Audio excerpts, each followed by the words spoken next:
officials there on the ground, Nick? They are, in the first instance, pushing every diplomatic effort that they can. That's what the Pakistani mediators are telling us. The foreign minister here met with the U.S. chargé d'affaires, Natalie Baker, late this afternoon.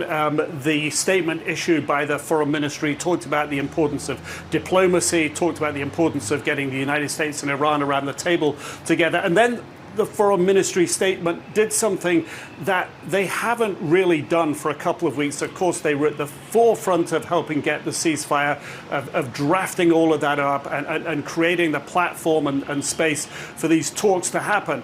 But the foreign minister today in the statement said he thought that a ceasefire would be helpful, an extension of the ceasefire would be helpful to try to get the talks up and running again.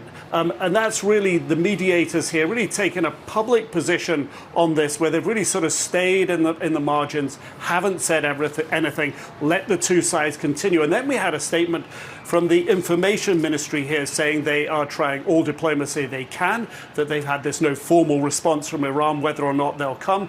Now, the Pakistani understanding of the ceasefire is it expires in about 8 hours' time. And what the information ministry here is saying is they want Iran to state its position clearly before that ceasefire expires in 8 hours' time. And it is not clear what Iran is going to do. And Iran had been perceived here in Islamabad. And I have to say, this is a very, very clear perception behind the scenes and expectation that earlier today the Iranians were going to come.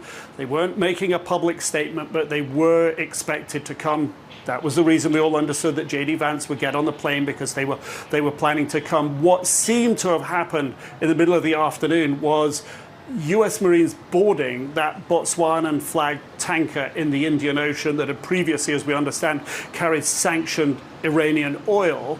And that seems to have triggered a falling out on the Iranian position. And it really isn't clear if they'll come. And the statements we're beginning to hear sound like the statements we were hearing from them 24 hours ago, before that sort of rhetoric softened down a bit. They want the U.S. blockade of the Strait of Hormuz.